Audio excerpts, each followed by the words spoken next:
Shawn Bolz.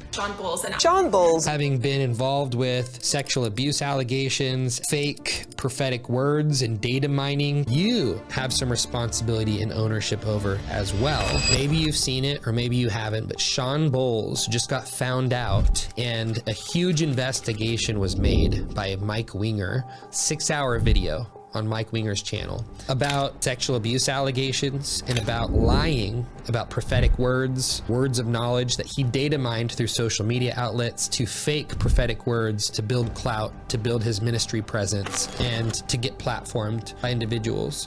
He was platformed by Bethel leaders as well as others, and those Bethel leaders have actually had to issue out massive amounts of apology and ownership over the last week. And as a Bethel alumni of the ministry school, who I was there in Reading for 7 years, friends with many leaders there, I got an email from the alumni department to the 18,000 Bethel alumni of all of their ownership and apologies before they issued a service this past Sunday. But it made me want to make a video on what went down with Shawn Bolz, what I believe led to it, some of what has created this in church culture, maybe some of what you have some responsibility and ownership over as well, so that we can avoid situations like this moving forward. I made this video for you if you're looking for healing in the emotional and mental experiences of what happened, some of the spiritual dynamics, if you felt betrayed, if you felt grieved, if you've experienced loss inside of this, if this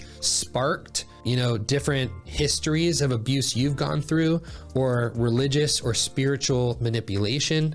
I made this video for you so that there can be at least something that you feel like articulates some of the process that went into this whole Shawn Bolz experience. We're gonna have a longer podcast about this, my wife and I, but I made this video specifically because of my experiences at Bethel and with Shawn Bolz, having received multiple prophetic words from him myself at Bethel conferences.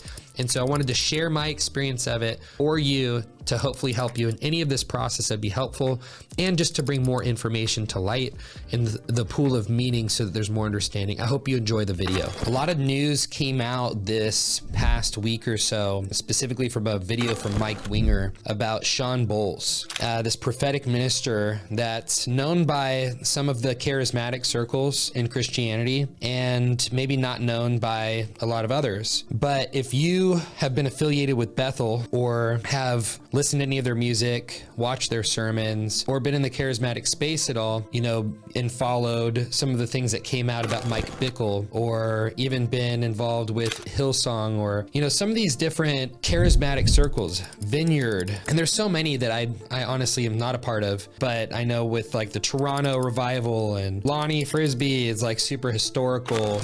People have been involved in the Charismatic Church, and I grew up Baptist, Southern Baptist, and I got very heavily involved in the Charismatic Church. So involved that I ended up going to Bethel School of Ministry, attended for 3 years, lived in Reading for 7 years, and had many interactions at different times with prophetic leaders, Shawn Bolz several times. And I watched the video, at least a third of the 6-hour video from Mike Winger. I watched the apologies from the Bethel leadership staff that apologized, but kind of gave like a half-ass response the first time, and then more of an ownership responsibility response the second time. I watched how this whole thing started unfolding publicly and what started coming out, and I started realizing that we actually had Shawn Bolz speak to our clients some years ago. And I had talked about his book and read his book, and at the time liked it, but noticed that I felt some different things. And I just noticed I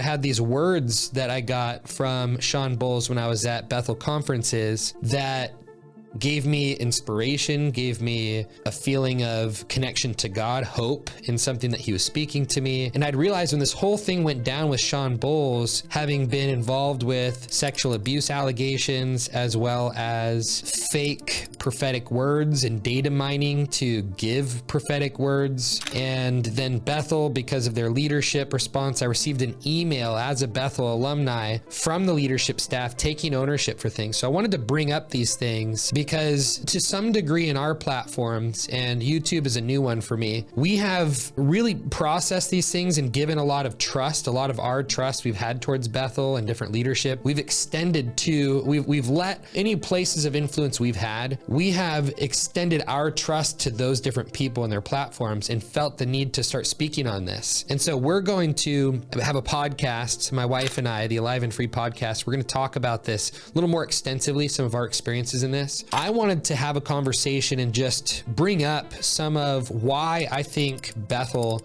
and churches get involved with cover-up culture, how destructive I think it truly is, what Shawn Bolz was involved in with his prophetic ministry, what I speculate was the reason why he might have gotten involved in that type of fake prophecy to begin with, and some of what I think has happened in the church as a result, the organization of church maybe not running the way that God had originally intended, and some of the platforms and pedestals that we create and feel the necessity to step into, and some of how we create culture around praising the gift over character. So a few things though, because we've worked with thousands of life coaching clients now, and we really, I have had many clients that have dealt with religious abuse, people that have a place of spiritual and religious authority, abusing that authority in someone's life, whether that's to take advantage of them personally, one-on-one, or whether it's to get a need met, like significance or acceptance or something from your gift coming out. And it can be so destructive. And when you start to work with the victims of different experiences like this, you see that this is not a victimless crime that's been committed. This is truly something that is abusive. The more that I'm a believer, the longer that I'm a Christian, I learned that people and humanity, human beings cannot be placed on a pedestal. And I think the longer you are a Christian, and the more you've been involved in different circles or streams of Christianity, you start to realize how unhealthy it can be to start to derive your source of needs from a person or even a community. And, when we're in the most vulnerable of experiences in our lives, sometimes it's really easy to attach all of our core needs to a person or a community or a movement. I got a word from Shawn Bolz years ago, and he was going around this prayer line, and it's kind of funny because we all line up and everybody's waiting to hear the word from the special anointed man. And he's going around, he's giving everybody a word, and there's literally like 1,000 people in this big auditorium over at Bethel. And he's going one by one, he's giving prophetic words, and he comes up to me and he's like, media. He's like, I just see media on you and impacting families, and I see leader of leaders, and there's a youth movement on you, and he shares all these different things. And then a year later sees me, doesn't recognize you, probably because he's seen thousands of people, gives me the same word almost. And I was like, is that just what you do? You just give people the same word? And he's like, oh yeah. And he's like, we kind of played it off. I think back then I didn't feel like anything was off. I didn't feel like anything was weird. But then some years into it, you started noticing that Shawn Bolz started getting more and more clear and precise with different words of knowledge and prophecies. Now, personally, my thought is that I believe that there are instances which he had crazy prophetic words. For me, I remember being in a revival group, which was basically like a small church group at Bethel School of Ministry. They kind of brought you into these groups of 80 or 90 students that were led by a main revival group pastor, then interns that kind of helped facilitate a little bit smaller leadership level with the students. And as a first year student, I had already had a history of praying for people on the streets all the time, and had functioned in the prophetic, had seen people get healed, and was just like really connected to what God could do in the miraculous. And my revival group pastor brought me into this room one day, and this guy that was a friend of one of our revival group students was there, and this guy that was just randomly invited in was in this room, and we were brought, it was me, and it was like 4 other students that kind of had some connection to the prophetic, that had functioned in that gift of the Spirit. And we were brought into this room to give this random guy, nobody knew who he was, a prophetic word. And he had come from all we knew about him is that he kind of came from like a more religious background where he didn't believe in the gifts of the Spirit, or it was fairly new for him. And his friend who was in our group wanted him to have an experience of God that changed his paradigm about how God might be able to show up and have it be different than his past experiences. And this is fairly common for Bethel. I brought my dad there and he had a pretty wild experience of having his ear open up in the healing rooms, so this experience, we're each just sitting there praying to God and listening and hearing and seeing if we have anything that we see or sense or think that is not a thought that we had before. And we're just kind of going, okay, like, what's God doing? What's he saying? And I just had the most idiotic feeling when I saw this picture. And I was like, well, that's usually how I know if I feel insecure about it, I might as well share it. So I told this guy, I think his name was Brad, and I was like, hey, this might sound totally ridiculous, but it might not mean anything to you, but I see like this picture of this 4-year-old, like little girl, almost like 3, 4, 5, something like that, is in pink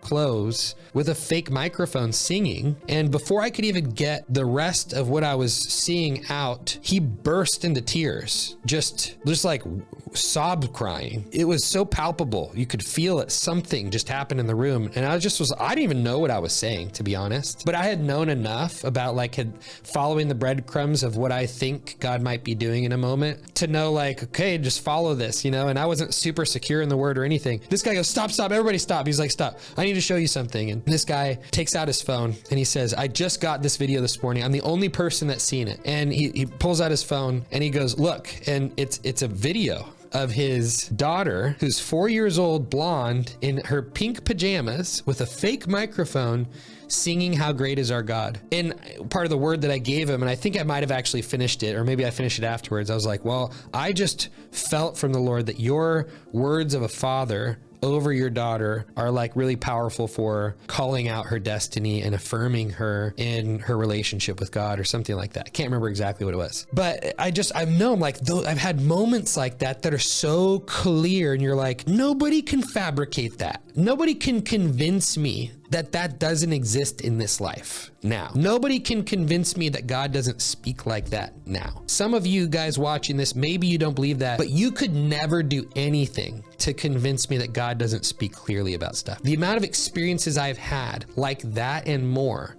that have so clearly validated that the gifts of the Spirit are for now, it's like nobody could convince me otherwise.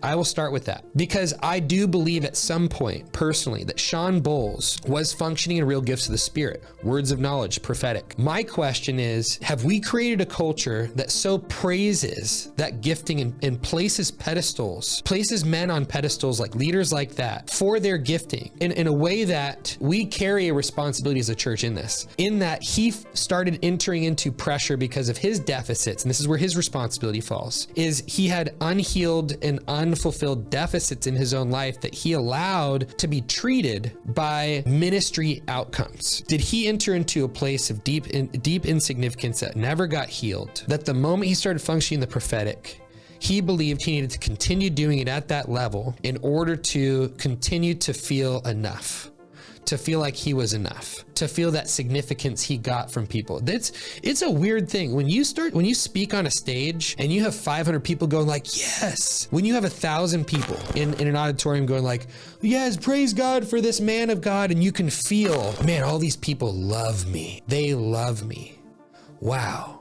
It is hard not to take that and go, I need to keep doing whatever I'm doing in order to sustain this experience. I wonder and believe if he was functioning in some of that, and that what might have been authentic at some point turned into this deep need for significance that drove him into lying. That's a part of it. The other thing is, I wonder if there's a lot of compromise. Heard that he was like a leader that when this is all in the evidence, you could watch in Mike Winger's video. I'm not doing like a screen by screen breakdown of what came out. I just want to share my experience as a Bethel alumni student, on the SA stuff where he was, taking care of himself, being very inappropriate with taking care of himself in front of interns in the same room. I don't want to say something that's going to get the video on YouTube completely ripped down, but obviously terrible, disgusting boundaries. I wonder too if there was like so much compromise that entered in a moment like that you're so dissociated to the impact that might have on a person. I also wonder too if those people, they love the feeling, like a Shawn Bolz loves the feeling of getting worshiped by this group, but is still hoping to be just a normal person in front of this group, but doesn't realize that this perception of how great he is also carries over to the point where those interns don't feel permission to fully even call him out, because he's not just a human, he's also this praised leader with a crazy gifting that nobody else has. And there's that separation there that starts to cause you to feel like you can get away with murder. It's very interesting. And there's so many nuances here in all of this too. And I know Sammy and I want to have a really deep discussion about this on our podcast, but there is a culture that we have all contributed to some degree in the charismatic circles. And I would say even in the evangelical church, a lot of Protestant churches, where it's about the guy on the stage. He has to carry everything for the church. He has to carry the word. He has to carry the culture. He has to carry the trauma care and the pastoral care. He has to carry the prophetic word. He has to carry the gifts. He has to carry the character. He has to be the best father for his family. He needs to carry all of, the culture for how you run a family. It's like, it's too much. It's too much. It was never meant to be this thing built around one person, but it ends up being that. And we're looking for the most gifted person in the room or the most driven person in the room to go after certain things, to be our beacon of hope. And so that's the person we will follow. And we do it unknowingly sometimes subconsciously, sometimes super subtly. But I think at times too, it's very clearly deliberate. And I look at what Bethel Church did, and even Bill Johnson, one of the things that he said in his sermon is that he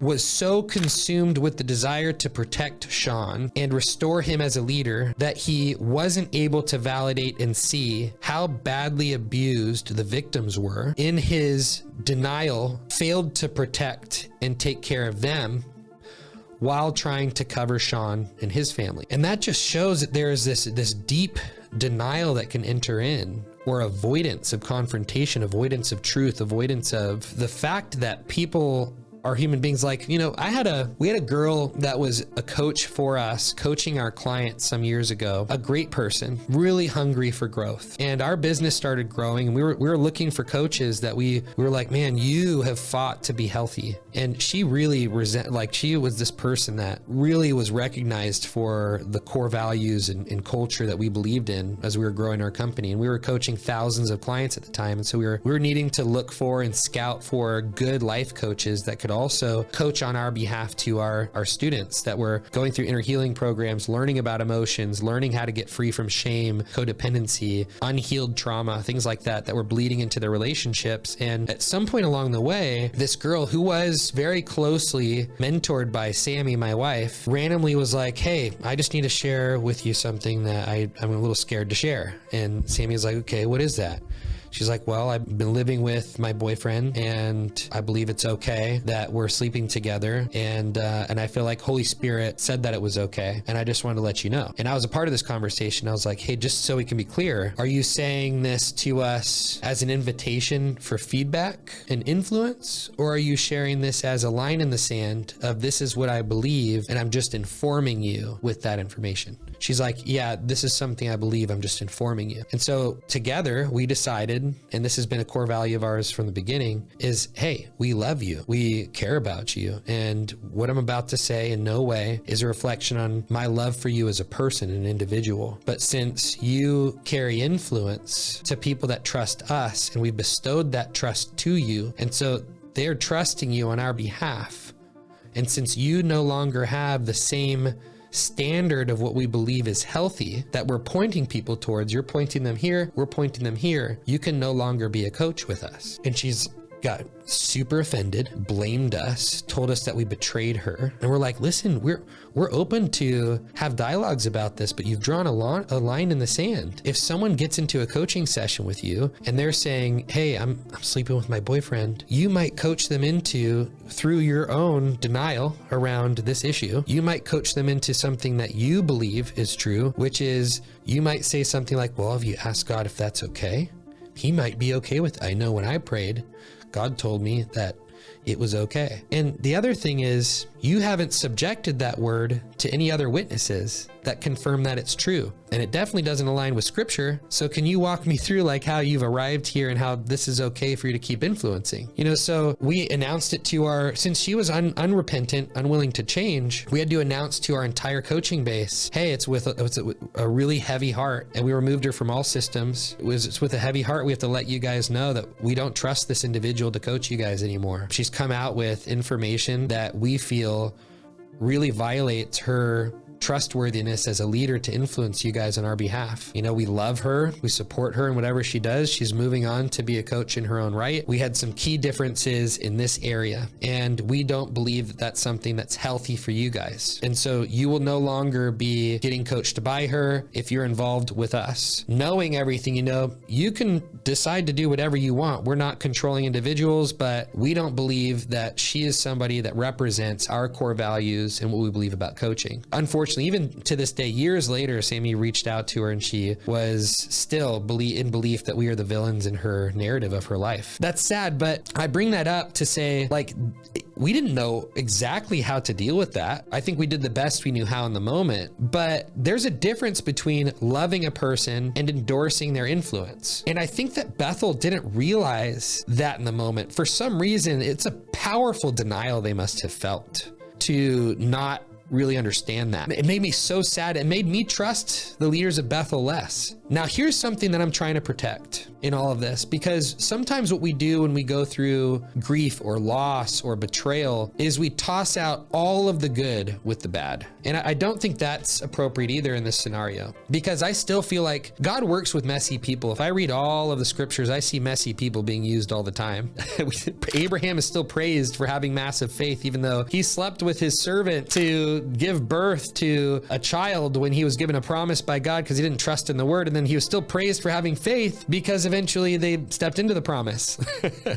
And I'm like, wow, King David and the stuff he went through. And it's wild to see these stories. And I think we do have these harsh, weird religious things that we bring into people's lives, and on an individual basis, I do think sometimes we get so harsh when we're calling out sin in people or in individuals that are on a journey. The woman caught in adultery is like perfect evidence that Jesus was more concerned with her experiencing love in her worst than being uncovered in the moment and being judged or being punished the way the Pharisees had so intended to do with her. We see it over and over and over again. Jesus standing up for the sinner, loving them, but also calling them higher from a place of love. And I think sometimes the church steps into truth before they step into love, and they have no license to do so because there's not love in their hearts for that person's best. It's so easy to go, yeah, but truth is love. And I'm like, yes, but you don't actually care so deeply about that person's heart first before the truth. And I think sometimes too, we lack so much awareness around woundedness that we just demand that somebody use all the same discipline we used to get healthy when they don't have the capacity because their wounding profile is so different than your wounding profile. And we cast judgments based on what I went through and based on my capacity and say, you should do that too. But it's the reason why super fit people still call fat people really fat. And they're like, I can't believe you. Just start working out. Just have discipline. Just eat right. And it's like, that's not exactly the thing that they know how to do. Sometimes that fat actually has to do with hiding. Sometimes it's self-hatred. Sometimes it's that they're in such a paradigm of victim narrative that they can't even see themselves out of it. They don't believe it's possible even to get fit, let alone do they have the capacity for discipline. When there is an unhealed desire in some person that's pulling them towards an addictive behavior or addictive substance or something, discipline is going to pull the other direction, but desire is going to win every time. And so that desire needs to be fulfilled in Christ. And sometimes we're still preaching the letter of the law when people need love to be the transformative thing that takes place in their lives. Love says you're chosen, you're loved, you're accepted, regardless of any of your past sin, existing sin, or anything. And if I can learn how loved I am in my worst by Christ, that he so loved the world that while we were still sinners, Christ died for us. If I can know how loved I am, that he gave that, he spilled his blood for me in that place, at my worst. Could you imagine a worse thing that a human being could do besides killing and murdering the creator of the universe? I can't. And yet we did that. And from that place, he reconciled the world to himself. And he said, forgive them, Father, they don't know what they're doing. That was God's heart poured out for sinners. And we see he subjected himself to our hatred. And he still said, I love you in your hatred. Now that is completely separate issue from influence. As a father, I don't trust every person unconditionally to influence my 3-year-old.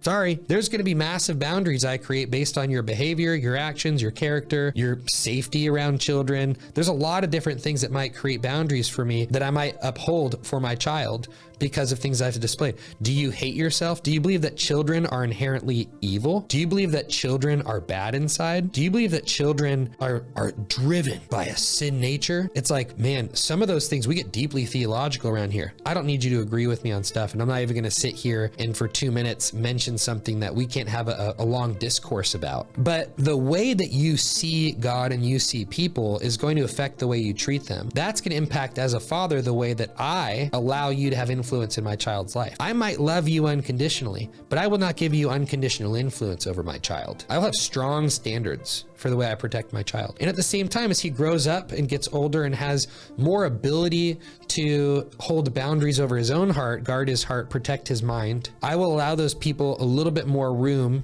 around him as I see fit as a father. And to some degree, I won't even be able to have that choice anymore when he becomes his own man as an adult. I will have hoped that I built in him and helped train him in ways that he knows how to guard his heart, protect his mind. And so he will have boundaries for the way that he consumes influence or allows people to influence him. But through this whole thing with Shawn Bolz, Bethel leadership, what's coming out, what Mike Winger's exposing, these different leaders, it really highlights some of these things that I want to make sure my son grows up with. I want to make sure he knows not to put human beings on pedestals. I also want to make sure that he looks for the signposts of who Christ is in individuals. Christ in you, the hope of glory. And I want him to have such a familiar and close-knit, intimate relationship with Christ that he can find him in almost anybody. I want him to have a love for the broken people around him in a way that that love accesses the truest version of that person inside of them, even when they don't believe in it themselves. I want him to also know how to have boundaries around who gets to have permission to influence him, who gets to have different circles of intimate relationship with him, or someone that he just treats as a homeless individual that he loves without expectation. My expectations that I have on a best friend versus the expectations I have on a homeless person I'm serving on a Sunday are very different. My love for both of those people is the same.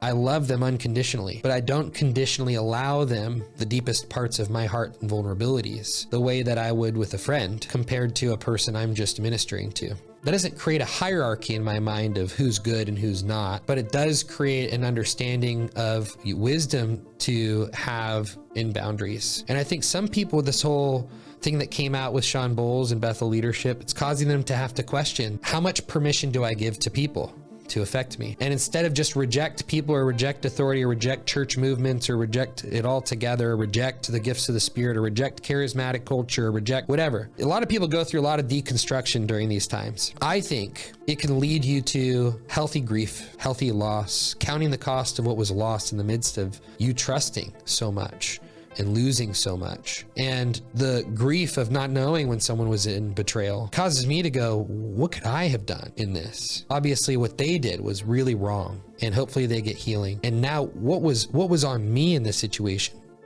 Why did I trust a leader so much? Does that mean to not trust them at all? I think that's a black or white protector to go, I will never trust again. Those vows protect us from pain, but it also protects us from connection and attachment. So we don't want to enter into that, but inevitably we do sometimes. I just think it's an important thing to get curious about those things that happen inside of us. Again, Sammy and I on their live and free podcast, we're gonna do a whole discussion on this, but I wanna get your guys' thoughts, like in the comments. If you have been following the Shawn Bolz situation that's come out, if you have been following Bethel leaders' responses to it, but I want this to be an opportunity for you to go, I need to build a close-knit relationship with Christ. And I want to follow people that don't create a dependency on the individual, but create a dependency on Christ. Am I following people that may have gifting, but you can see in the way they do their ministry that they point you to Christ and they point you to access in the kingdom, and not just the anointed individual or the person of great power, but